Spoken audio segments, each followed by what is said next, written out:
Nelayan yang jujur.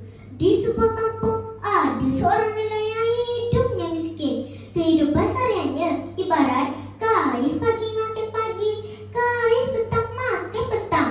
Kadang-kadang terpaksa ikat perutnya kerana tiada makanan. Pada satu hari dia keluar menjala di tengah lautan.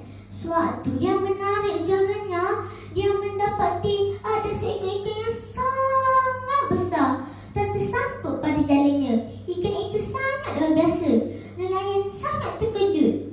Sisiknya berkilau seperti emas, malah matanya bersinar seperti kilauan permata. Tanpa membuang masa lagi, nelayan itu pun terus duduk dan berfikir seketika.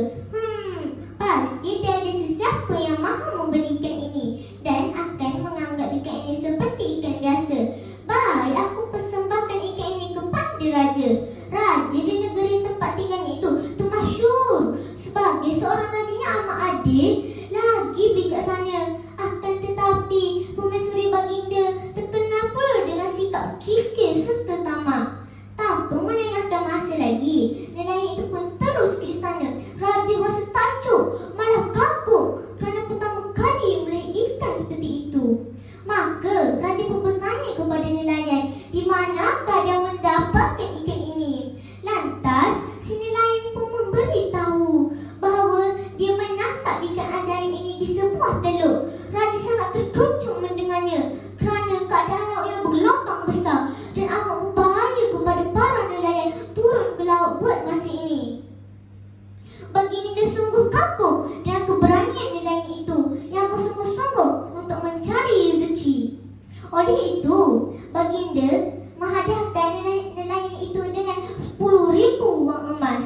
Nelayan itu sungguh gembira dan berterima kasih kepada raja, lalu meminta diri untuk pulang. Permaisuri tidak berpuas hati.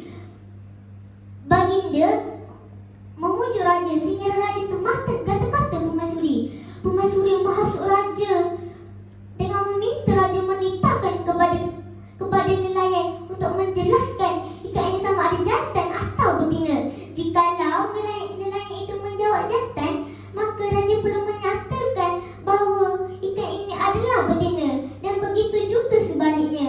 Hal ini agar nelayan itu tidak dapat menjawab jawapan yang betul dan perlu memulangkan semula wang emas yang telah diberikan.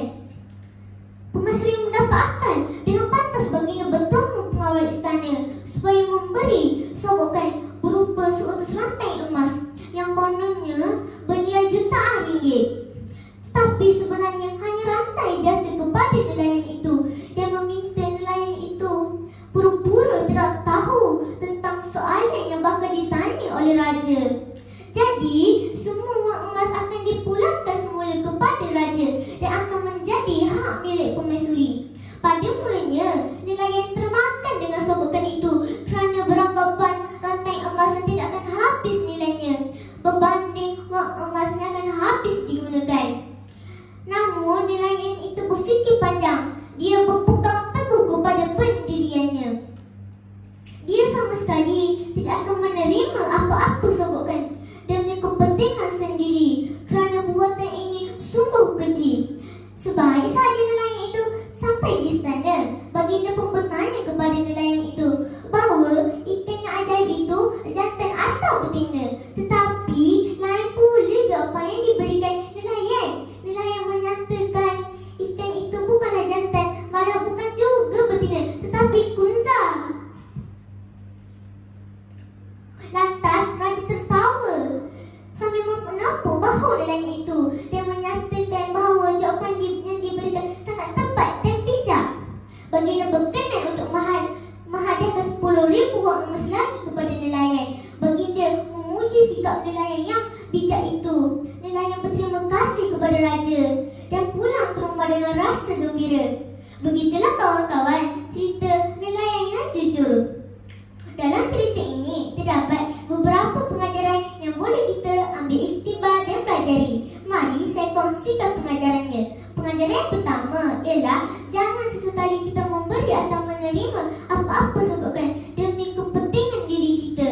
Walaupun kita mempunyai pangkat yang tinggi maupun rakyat biasa, buatan sama ada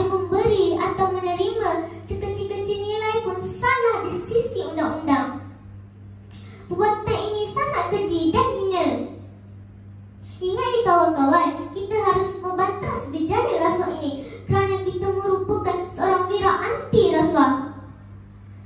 Pengajaran yang kedua ialah jangan sesekali kita berdengki dengan kelebihan orang lain kerana perbuatan ini tidak baik. Pengajaran yang ketiga, kita mestilah berlaku adil dalam membuat sesuatu keputusan. Kita sebagai ketua seharusnya bijak dalam membuat keputusan yang adil dan seksama. Pengajaran yang terakhir, kita mestilah bersabar dalam melakukan sesuatu perkara seperti nelayan ini yang bersabar dalam melakukan dalam mencari rezeki. Sekian, terima kasih. Semoga terhibur.